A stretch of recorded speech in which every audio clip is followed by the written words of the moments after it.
very glad that you came tonight. For I have a story to tell you, and the one who gave it to me is here tonight.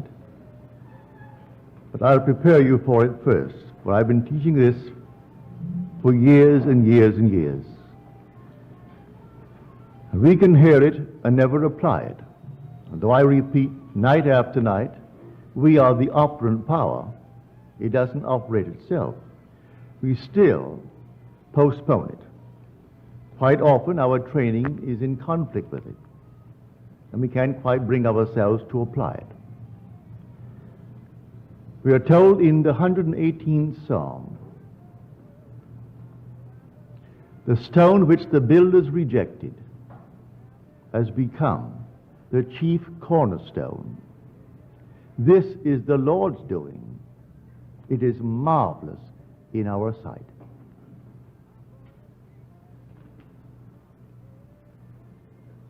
Many years ago, sitting in the silence, thinking of nothing in particular, with my eyes closed in contemplation, but not really thinking of any one particular thing, suddenly a stone appeared before my eyes, about that size, huge quartz. And here this quartz shattered, fragmented itself into many, many pieces, and then quickly reassembled itself, at this time, into the human form, seated in the lotus posture. As I looked at it, I saw it was myself. I am actually looking at myself. I became so emotionally lifted. As I looked at it, it began to glow. And then it reached the intensity of, I would say, well, light of the sun. And then it exploded. And then I awoke in my chair. The stone that I had rejected was myself. I could not believe that I myself was the cause of the phenomena of my life. I thought he did it, she did it, they did it, the world did it, but certainly I am not responsible. These things happen because others are the causes. And here I am looking at the stone which the builder rejected. This is marvelous, said he. It's the Lord's doing, and it's marvelous in our sight. When we actually see this world as a world of appearance, behind which the reality of imagining lay, we find the truth. All things exist in the human imagination. And by that I mean the individual's imagination. In your own bosom, you bear your heaven and your earth. And all that you behold, though it appears without, it is within, in your imagination, of which this world of mortality is but a shadow. Now, you and I will call ourselves either Christians or Jews. Both are the same, really. The Jew is the foundation stone. It is the tree. Christianity is its fulfillment. It is the fruit. But the tree is Judaism. And all that it actually contains will come out eventually in a plan, a wonderful plan that was there in the beginning of time. And that we call Christianity. Blake said, I know of no other Christianity and no other gospel than the liberty both of body and mind to exercise the divine arts of imagination. Then he adds, the apostles knew no other gospel. And the worship of God is using his gift. And then he states, God becomes as we are, that we may be as he is. Now, what is the gift? He also mentions that. The gift He said, man is all imagination, and God is man, and exists in us, and we in him. The eternal body of man is the imagination, and that is God himself, the divine body, Jesus. Now, as you're seated here, that's all about you. Your own wonderful human imagination is the God of the universe.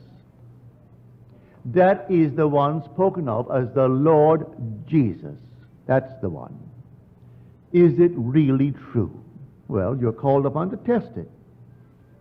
Test it and see if it's true. Now, I have a letter on me tonight. I really should read it, but I'm not going to. I should read it just as he wrote it, but I'll tell you the contents of the letter. This gentleman hasn't been here in years. The last time I saw him was at the Ebell.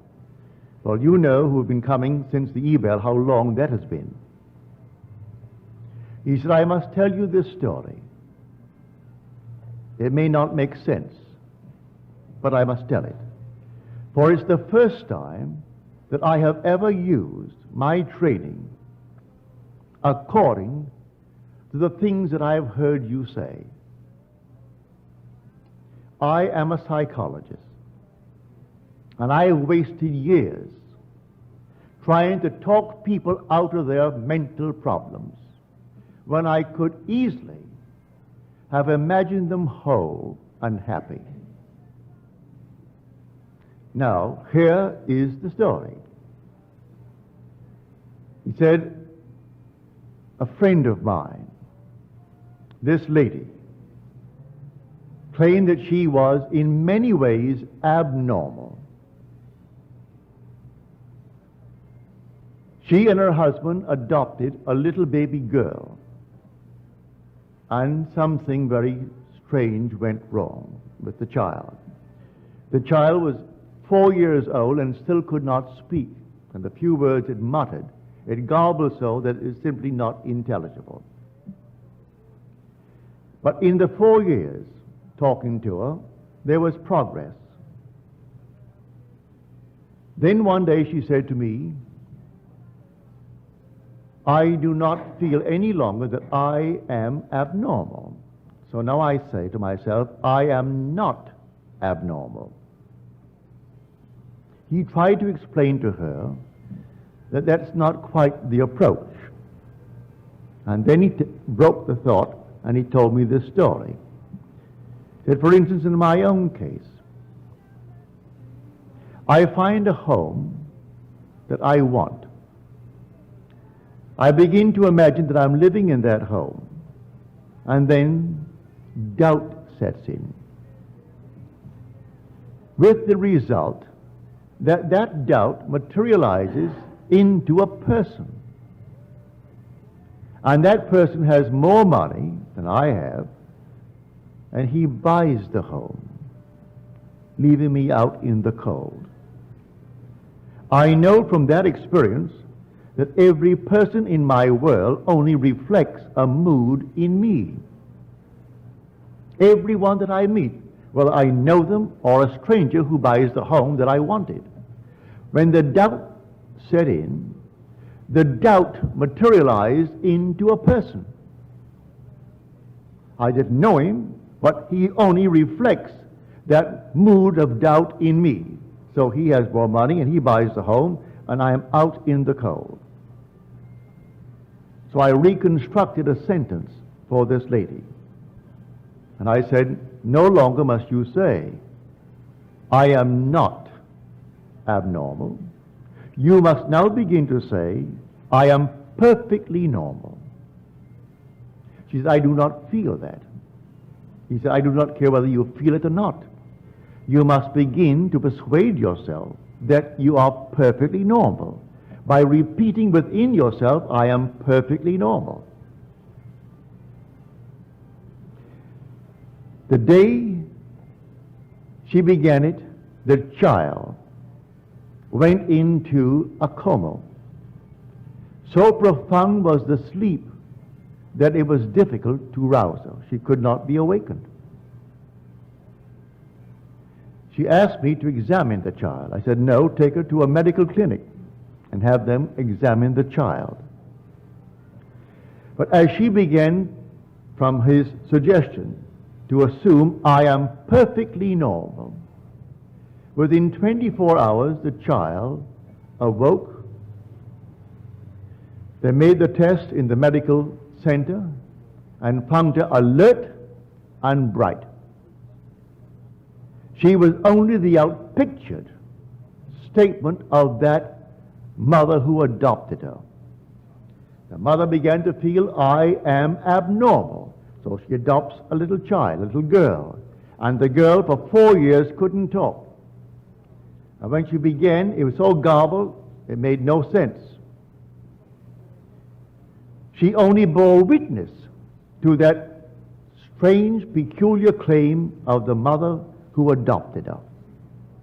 And when she changed the pattern of speech within her and said, I am perfectly normal, the child, by the medical clinic, found her not only alert, but perfectly healthy and returning to a normal state in this world. The whole vast world is yourself pushed out. All that you behold, though it appears without, it is within, in your own wonderful human imagination, of which this world of mortality is but a shadow. Why? I found him. I found him of whom the prophets spoke. They spoke of Jesus. And the world is taught to believe he's a man who lived 2,000 years ago and who was crucified 2,000 years ago. And I am telling you, he is crucified on humanity. And the one crucified on humanity is man's own wonderful human imagination. That's Jesus. And there is no other Jesus. That is Jesus. He is buried in man.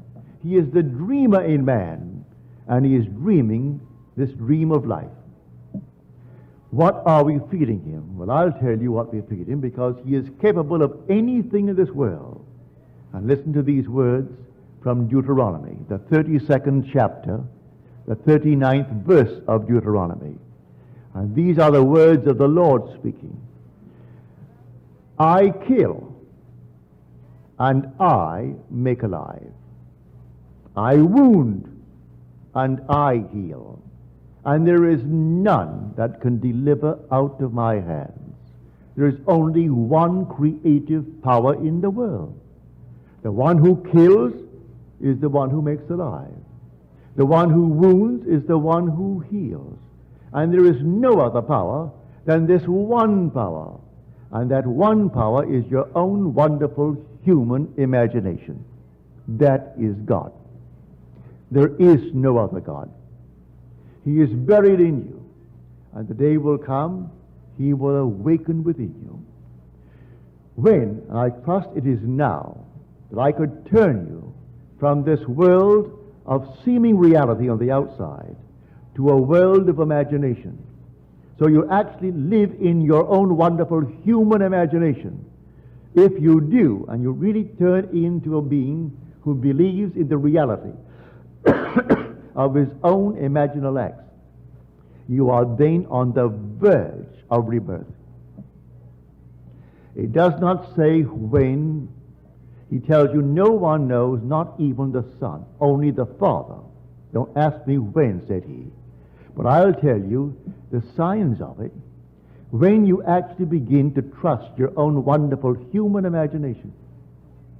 When you can sit quietly all alone, asking help of no one, and really believe that your imaginal act is a creative fact, and that in the interval of time necessary, it's going to externalize itself and become a reality in your world, you're on the verge of rebirth. As you're told, unless you are born again, you cannot enter the kingdom of heaven, even though the kingdom of heaven is within you. The kingdom of God is within you, and God is in his kingdom. Although he is in his kingdom, and that kingdom is in you, you can't enter it unless you turn from this world of materiality, believing it is the cause, believing it is the reality, to live in your own wonderful human imagination. When you do, you'll find yourself on the very verge of being reborn. So you're warned, do not ask me when. I will tell you, not even the Son knows, only the Father. But I'll give you the symptoms of it when you can trust your own wonderful human imagination. That will be the symptom. Can I stand here tonight and take any request? Doesn't cost me anything, and it's a joy if it's within what I call the golden rule. Do unto others as you would have them do unto you. Ask nothing of me that you would not ask for yourself. Do not ask me to hear any news in this world that you would not really want done to you. Because first of all, I could not do it. I use the golden rule. Then, if it comes within the framework of the golden rule, it's so easy. What would the feeling be like if it were true? That you are what you want to be. That they are what they want to be. That they have what they want to be. Don't ask me how it's going to happen. I do not know. The depth of your own being has ways and means that you, the conscious surface being, know not of. It knows exactly how to do it. So don't ask how it's going to be done. So when doubt sets in, as he said in his letter to me, when the doubt set in, that doubt materialized in the form of a person who also wanted that home and had more money and bought it and left me out in the cold. I can tell from the uprising of moods within me that I'm going to meet certain people. And I do. The mood, you can suppress the mood. As Churchill said, the moods determine the fortunes of people rather than the fortunes determine the mood. Don't ignore that great man. He said that the mood actually determines the fortunes. So I would catch a mood. Well, then catch the mood of your wish fulfilled. What would the feeling be like if it were true? Imagine the wish fulfilled. What would it be like? How would I feel if it were true? In spite of all things round about you that deny it, you walk as though it were true. And in a way that you do not know, and you need not know, it will externalize itself within your will, and you will actually receive it. Listen to these words. With God, all things are possible. That you will read in the 19th chapter of the book of Matthew. Now we'll go to the 9th chapter of the book of Mark. All things are possible to him who believes. He equates God with the believer in man. All things are possible to him who believes. That's Mark. Matthew, with God all things are possible. So he equates the believer in man with God. Well, the believer in me is my own wonderful human imagination. What other thing in man but is reality, which is imagination that believes? It's the dreamer in man. I go to bed at night and I dream. The dreamer and the waking I are one and the same being. Can I believe, or am I going to allow certain doubts? Now, he is a psychologist, trained to talk people out of their mental problems. Put them on the couch, put them on the chair, and talk them out of it and spend years, when he could easily, as he confessed, have imagined them whole and perfect and happy.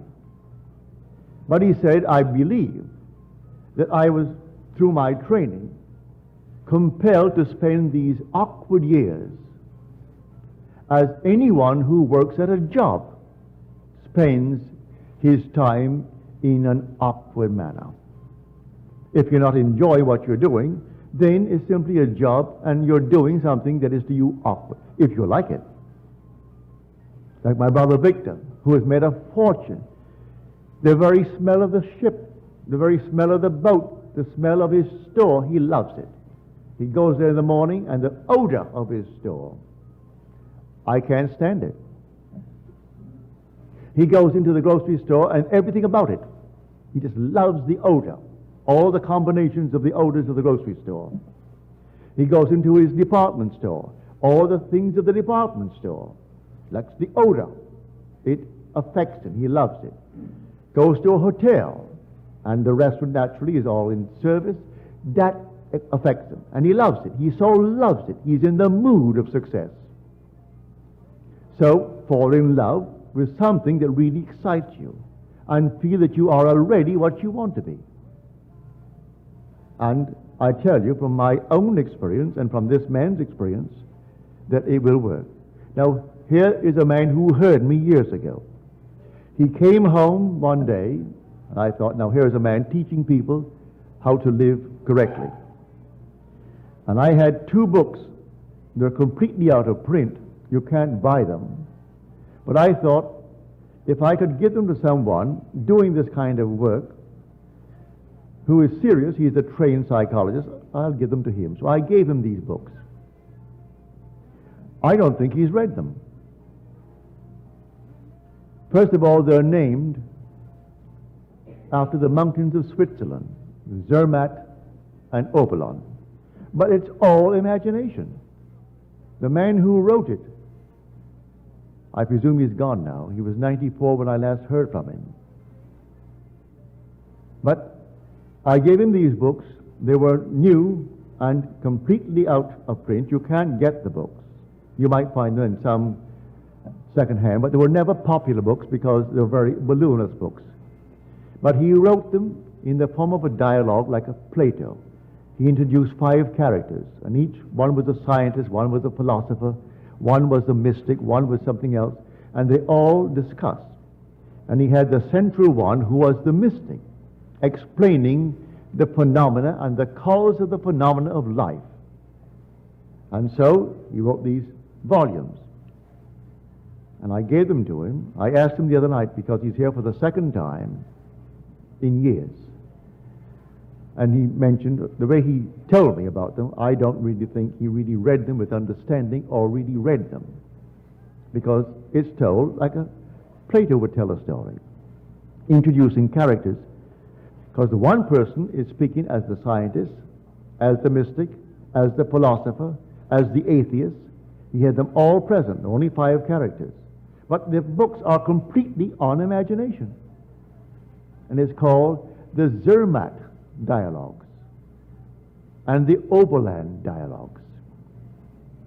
And I went down to the bookstore in Long Beach called Acres of Books looking for them. And old Mr. Smith, he's gone now. He was then in his 80s. And I was looking all over the philosophical department and the other departments. Oh, he said, you wouldn't find them there. You'll find them under Switzerland, the mountains. He didn't know the content of the book. Go over to the place and look under Switzerland. And there they were. So I found my 2 books. And I parted with him and I gave them to him in the hope that, because he is a psychologist, a trained one, that these were showing that causation is all imagination. That imagining creates reality. What am I imagining? So they came to him, the embodiment of imagination. And they said, but you haven't eaten. And they were concerned because he'd been left alone and he had not eaten. And he said, I have food you know not of. And the food is, what are you feeding your imagination morning, noon, and night? You read the morning paper and you react. And you don't know one character there, any of them, and you react even before you get to the end of the page, based upon some biased reporter. But you react. That's what you fed the Lord. For the Lord is your own wonderful human imagination. That's God, and there is no other God. That is the Jesus of Scripture. That's the Jehovah of the Old Testament. And he is housed in you. That's why you are immortal. So you can drop right now. May I tell you, it makes no difference to your immortality. Chop off your head, burn you, and turn it into dust. You are an immortal being. You cannot cease to be, because God became as you are, that you may be as He is.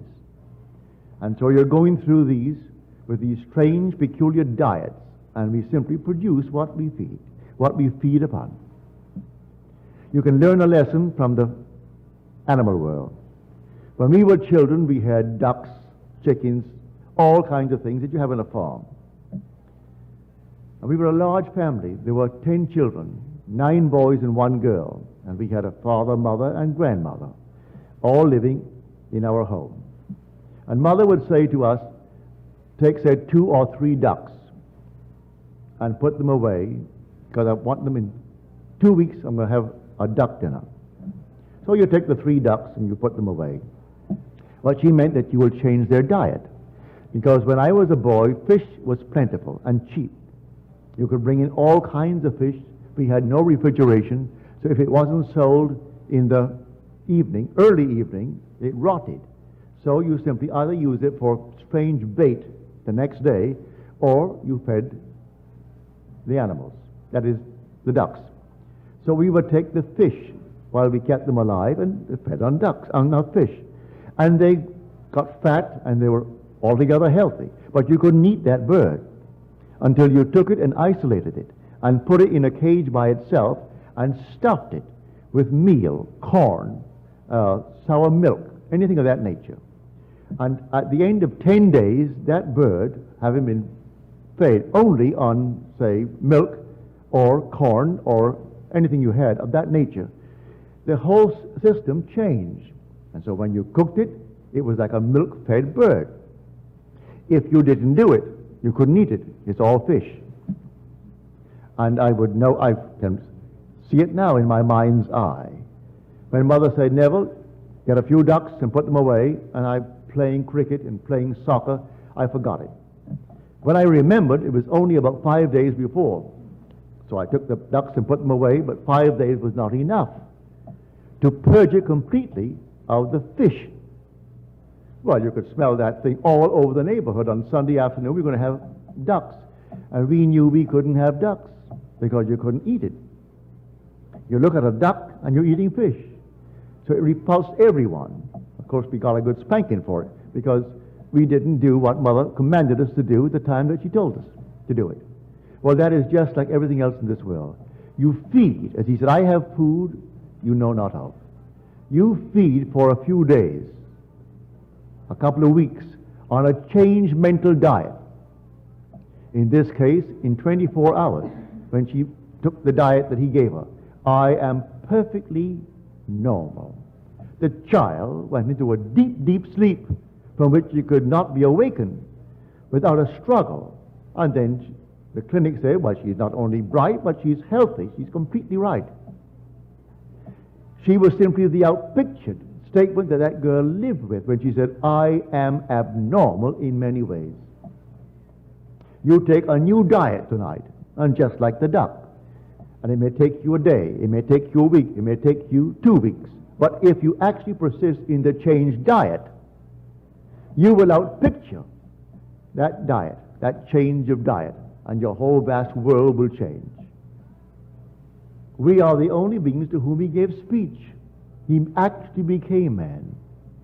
And this inner speech is a marvelous gift, and you can't stop it. You're doing it morning, noon, and night. You go to bed talking to yourself. You wake in the morning talking to yourself. And whether there's someone present or not, you're still talking to yourself. You walk the street. Some are obvious when they do it, but most of us are not that obvious, but we're doing it anyway. We're carrying on little mental conversations with ourselves. But what are we carrying on? Arguments? Or are we boldly affirming and asserting that I am, and then name what I want to be? In her case, he gave her what she should say, and she argued with him that she couldn't say it because I do not feel that yet. Don't wait to feel it, he said to her. Do it now. I am perfectly normal, because if you say I am not abnormal, that's not a creative thing towards your goal. In fact, it may be destructive. You want something positive, not something negative. I am not abnormal.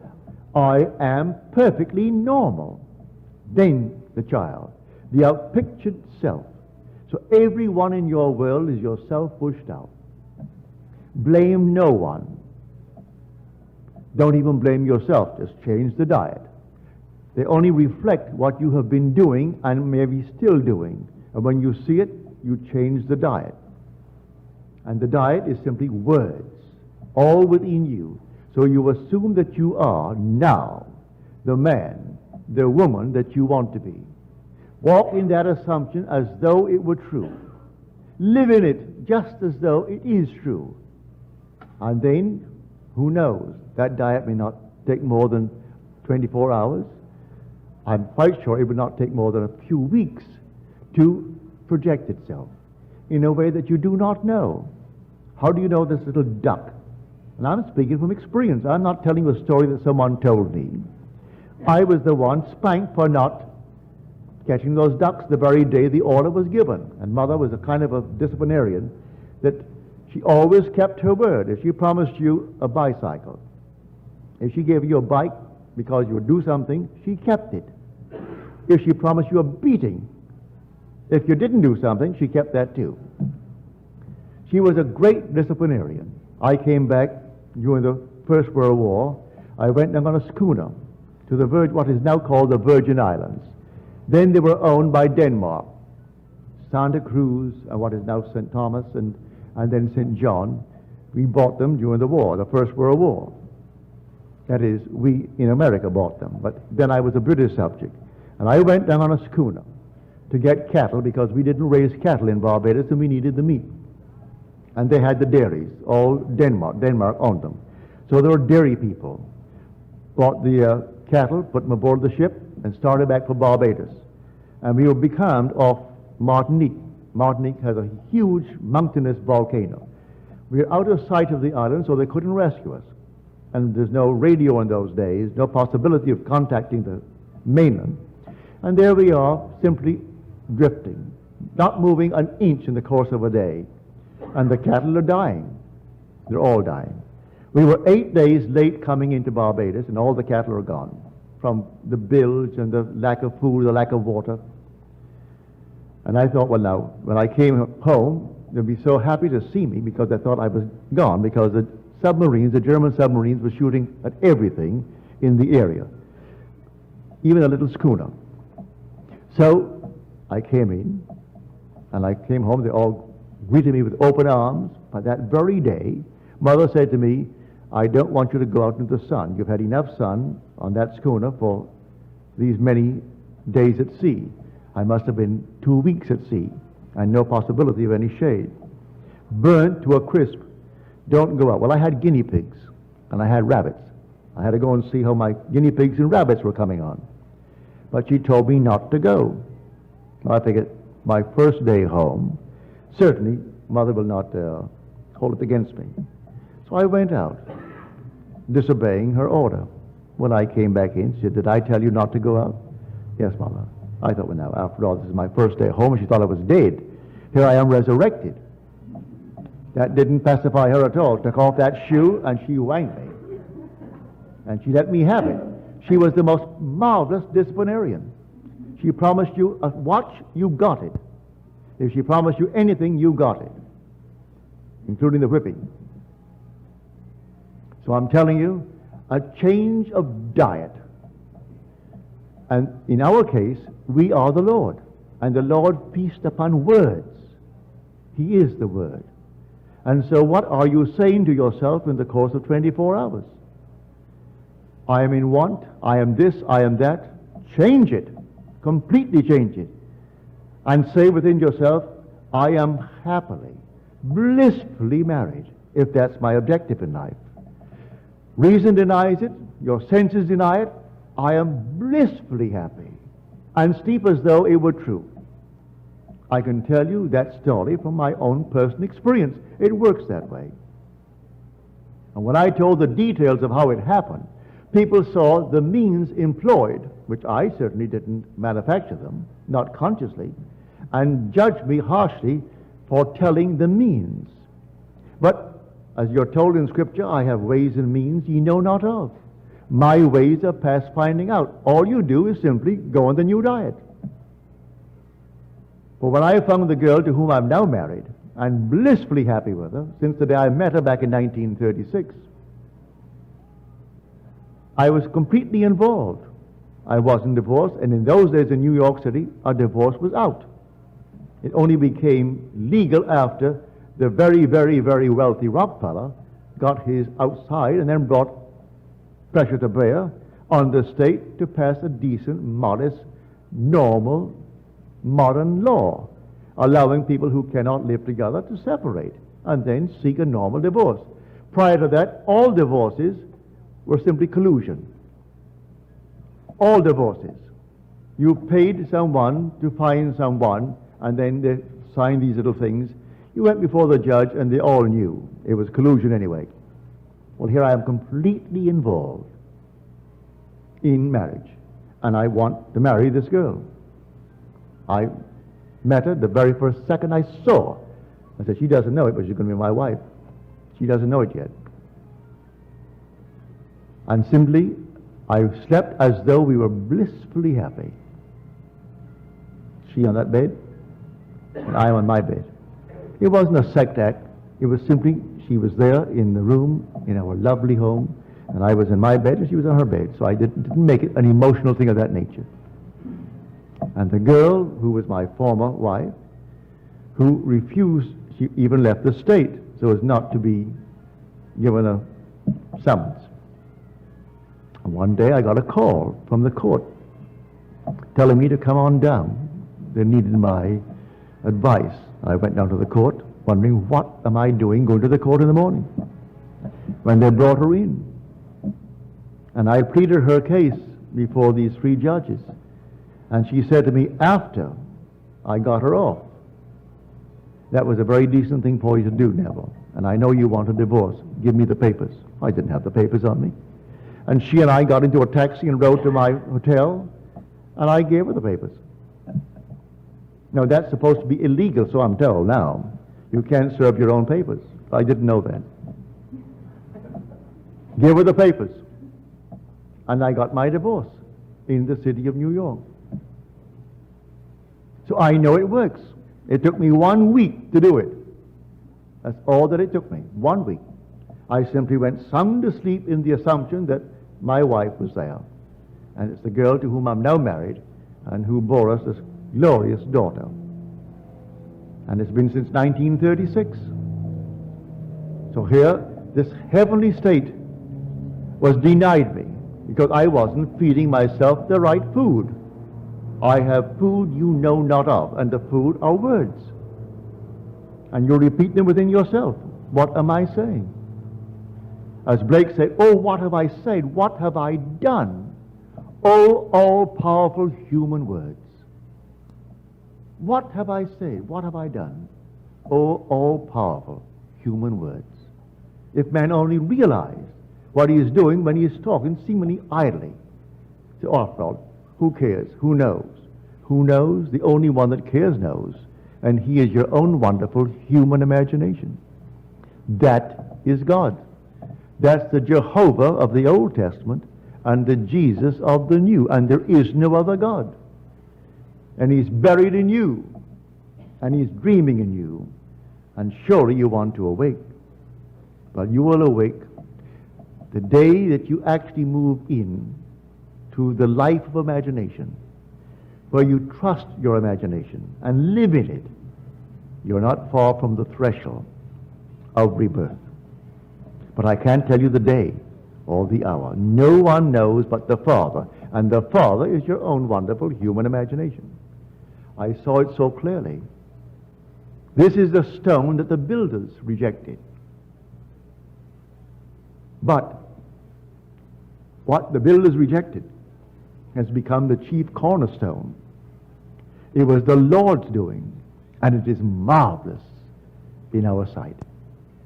So I rejected the fact that I was the cause of the phenomena of my life. I couldn't believe it.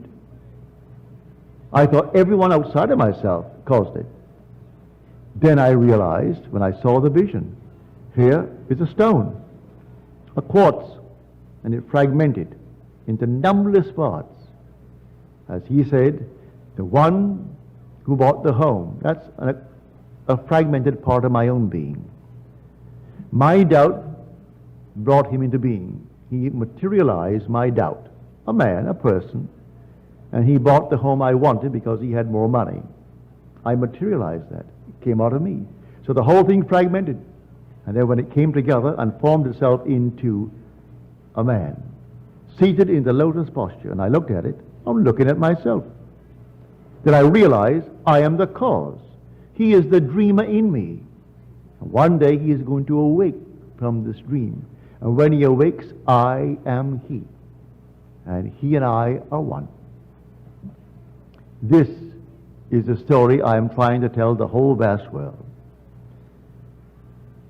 Because I know it's true, and the day will come, you will know it's true. There is no other God than your own wonderful human imagination. I still would invite you, although I've told you to do it yourself, I still invite you, if you feel uneasy about it, to ask of me. For in the end, may I tell you, we are one. Now let us go into the silence.